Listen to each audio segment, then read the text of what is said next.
At 0050 hours local, a Ukrainian crew chief in a Sumy Oblast wheat field watches the last of 15 attack drones clear the catapult and disappear into the dark toward Moscow. Routine launched, rehearsed, timed, trucks already rolling. But unknown to him, a Russian signals intelligence station had been watching this clearing for 6 weeks, and the Iskander-M missile that just left a launcher in Moscow Oblast would reach his position before his truck reached the tree line. The Ukrainian chief called the ignition right away. He knows the response chain gets shorter every month, and tonight he's faster than the Russians. By 0052 hours, the catapult had folded into a flatbed and 3 trucks rolled out on separate forest tracks, headlights off, the lawnmower hum of 15 piston engines already fading 3 fields downwind. That orange column over Bryansk is now an Iskander-M lifting off. A short-range ballistic missile, Russia's dial-zero option when they need something gone before anyone can move. Solid-fuel motor pushing the airframe past Mach 4 on a quasi-ballistic arc that twists in flight to keep air defenses from predicting the impact point. Imagine a quarterback throwing a pass that changes direction twice before it reaches the receiver. Except the ball is moving at Mach 4 and the receiver is a patch of dirt. 400 to 500 kilometers of range, roughly Boston to Washington, D.C. 300 seconds of flight time. Accuracy that lands inside a circle the size of a basketball court. Think of it as a pizza delivery that arrives before you finish placing the order. Except the pizza weighs half a ton and the delivery radius is 500 kilometers. At 0055, the warhead detonates in the empty clearing. The forest erupts in a column of orange light and dirt the lead truck driver sees in his rearview mirror as he tears down a gravel road 5 kilometers out. The crew is intact. The package is 25 kilometers into Russian airspace, flying northeast on a 390-kilometer corridor through Bryansk, Kaluga, and Moscow Oblast, roughly the distance from Chicago to Cleveland, threading the same route the last 6 successful strikes carved through Russian air defense coverage. 80 kilometers into Russian airspace, a propeller aircraft pulls up behind one of the trailing decoys at 130 meters above ground level, closing from the right rear quarter at 120 kilometers per hour of overtake. The rear seat gunner sights through a mount under the right wing the same way his grandfather would have sighted a duck gun off a flatbed, fires 3 rounds with 8 pellets each, and the decoy comes apart into fiberglass and fragments and tumbles into a wheat field 100 meters below. And the pilot banks left to set up the next pass before the debris hits the ground. Meet the Yak-52B2, a 1976 Soviet trainer that started life teaching pilots how to do barrel rolls over a flight school in Kazan, then got pulled out of retirement in 2024 because of the $200,000 price tag. 2 seats, a radial engine pushing 360 horsepower, a Pegram S400 stabilized optical pod under the right wing, the aiming eye that the pilot uses to find drones in the dark, and a Siaga 12 12-gauge shotgun from a fixed mount where the targeting pod used to live. Top speed 300 kilometers per hour against a Liutyi's 180, which gives the pilot all the overtake he needs and a target that can't shoot back while he's setting up the pass. The shotgun is a deliberate choice. 12-gauge shot falls to earth within 500 meters of the firing position. Rifle rounds travel for kilometers and land on farmhouses outside Tula. When your sophisticated systems can't catch a $200,000 lawnmower, you go to the 1976 trainer and the 12-gauge. A 6-month crash program copied from Ukraine's Yak-52 Hunter program in 2024. The pilot in the front seat is a 24-year-old reservist who never sat in a Yak before March. Tonight, he's an air defense system that costs less than a used car and works better than half the weapons Russia spent the last decade buying.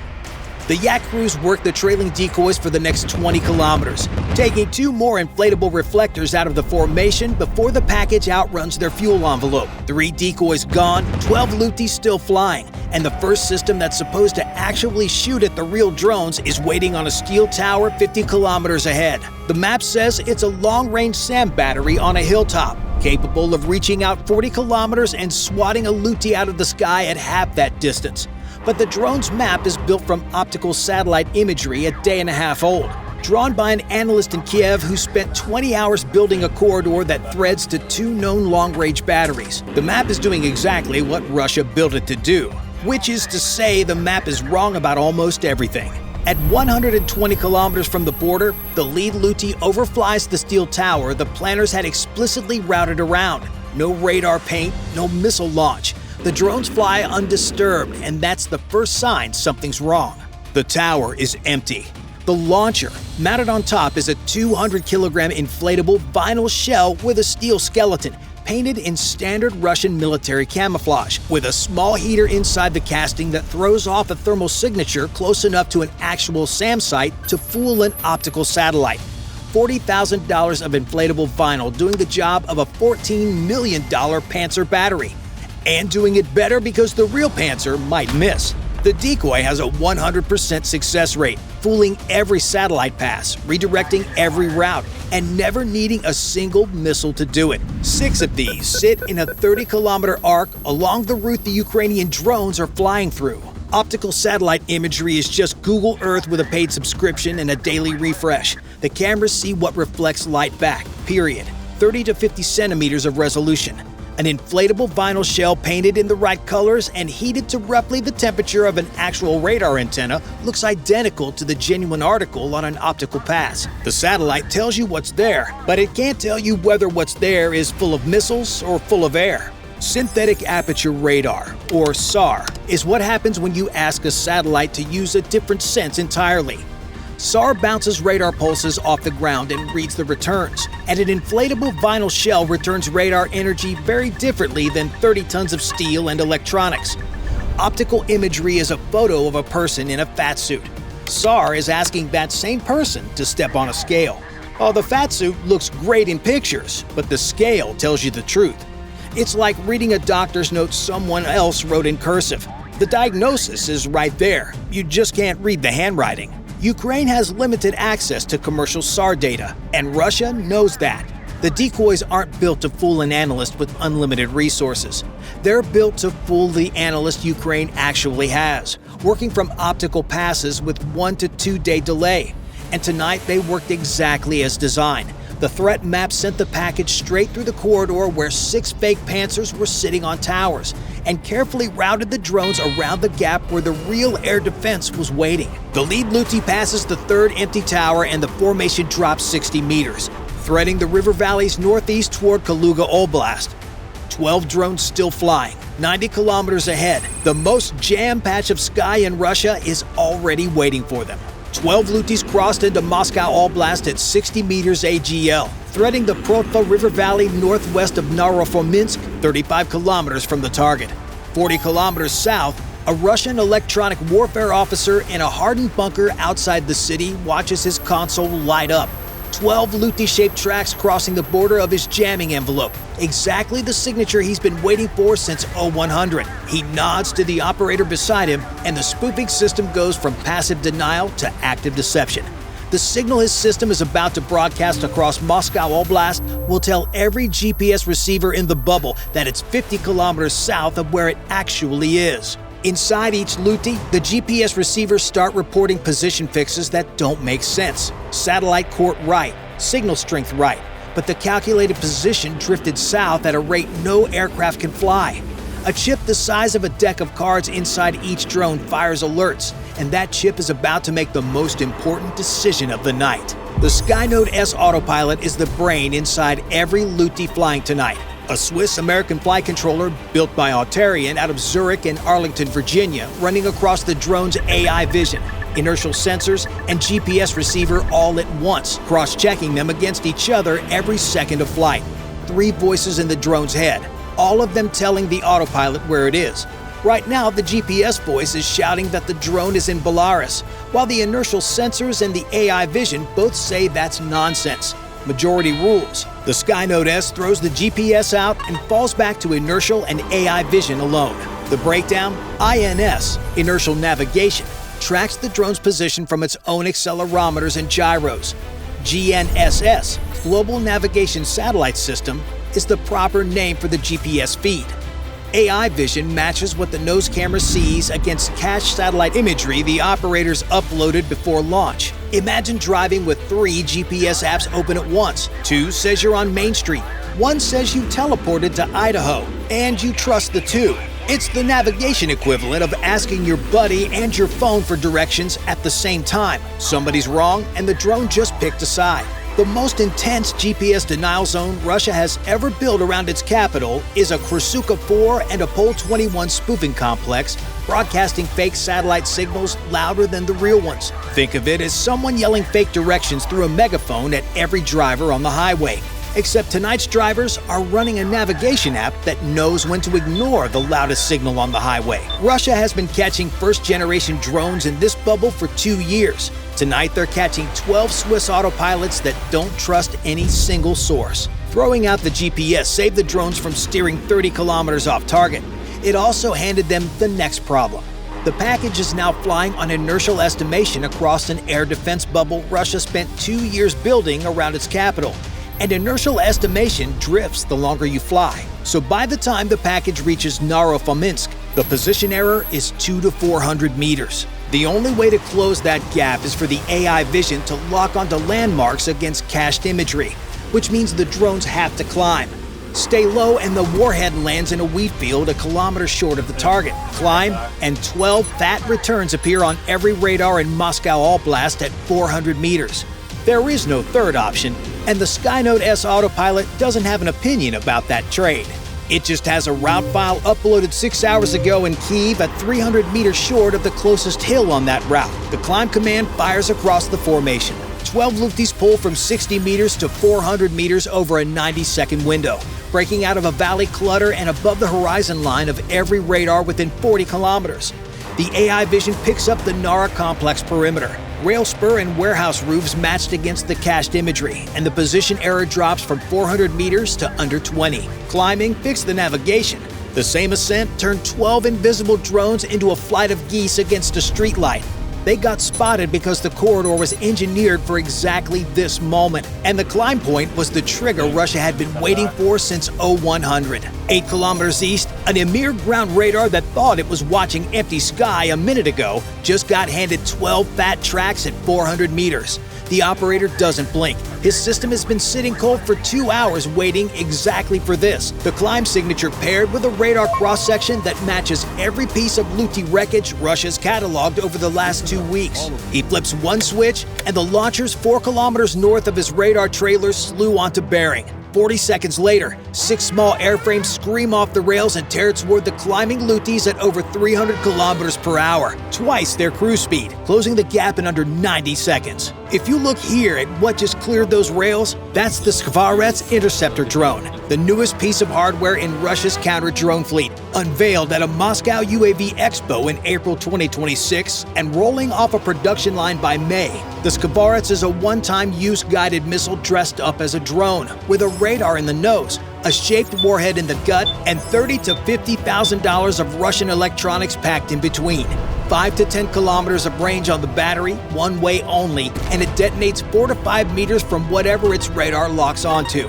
Think of it as a single-use ambush predator, roughly the price of a used Lada with bad brakes. Russia winds it up, it does the job once, and nobody ever has to fly it home. And that's when the real air defense showed up.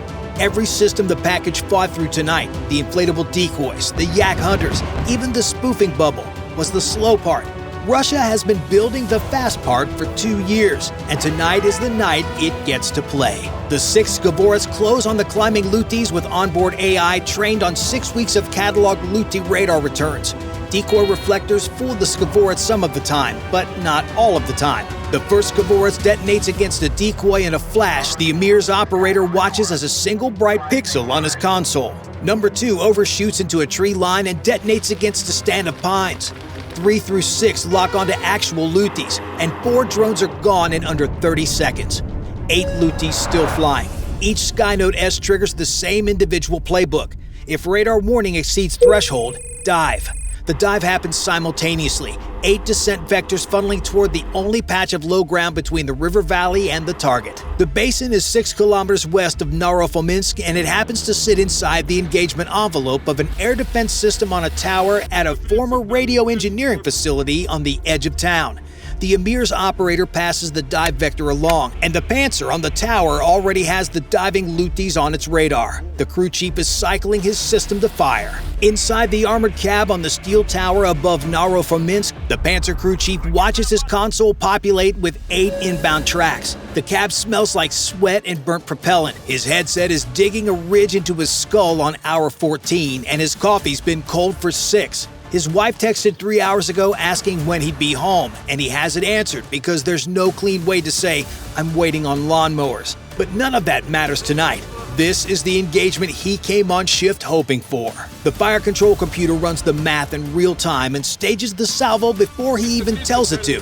8 seconds later, 8 missiles scream off the rails in a staggered salvo. 2 missiles tracking each of 4 bearings, yellow exhaust plumes visible from the cab for the few seconds it takes the warheads to claw to the engagement altitude.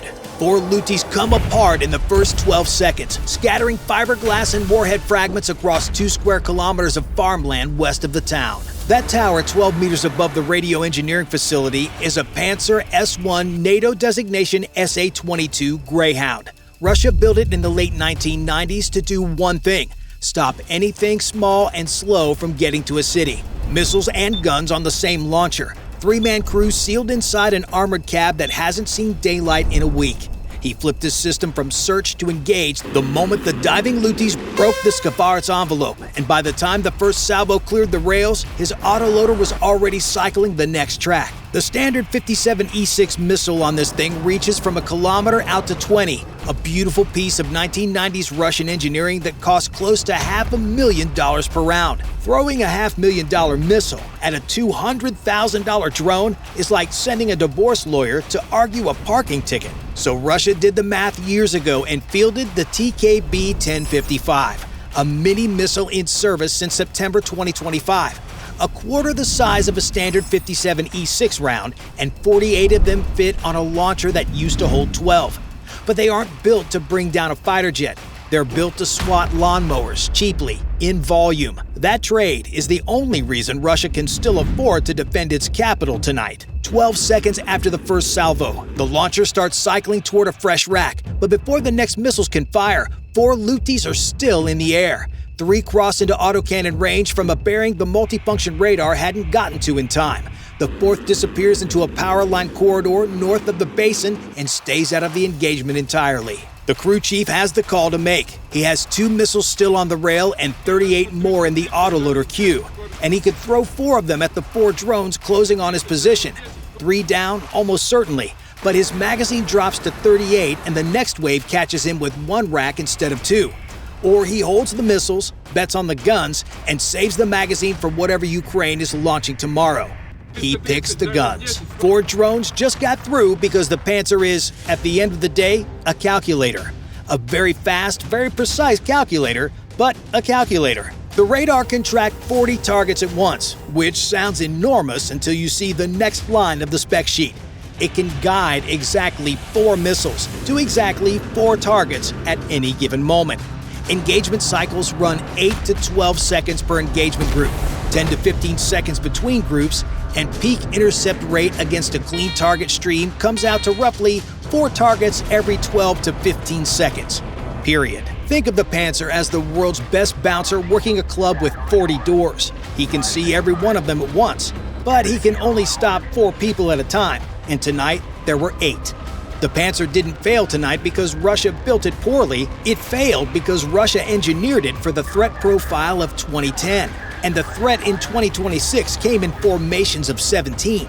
The Pantsir's twin 2A38M autocannons swing onto the new bearing and open up at 5,000 rounds per minute combined. Tracer fire cutting orange lines into the dark, the cab shuddering hard enough to rattle the gunner's coffee off the console. 1 Liutyi crosses the cone of fire and comes apart at the wing root. The gunner sees the hit as a white bloom on his thermal screen and is already slewing the gun onto the next track. The next catches a shell on the tail, spins down into a barn roof, and breaks up in a field outside Naro-Fominsk. And then comes the one that should have come apart. A 30mm round punches clean through the right composite wingtip without triggering the fuse. The drone yaws hard left, the autopilot catches it before the wing fully stalls, and it keeps flying. 1 round through the airframe, no detonation, and still on course. That third Liutyi is in terminal lock. The Skynode S vision pegs the southwest loading dock from the cached imagery, accurate to within meters. The drone crosses the perimeter fence of military town number 3 at 03:14 local time. 4 minutes after the climb, 390 kilometers from where the dispersal trucks rolled out on forest roads 4 hours ago. The 70-kilogram warhead detonates against a wall of a logistics distribution building inside the Nara complex, and the wall folds inward in a single orange bloom that lights up 200 meters of compound behind it. 48 hours later, Vladimir Putin presides over a Victory Day procession on Red Square with no tanks and no missiles, the first such ceremony in nearly 20 years, thanks in no small part to the work of these drones. If you enjoyed this video, then watch this other massive Ukrainian drone strike on Russia. Bye for now.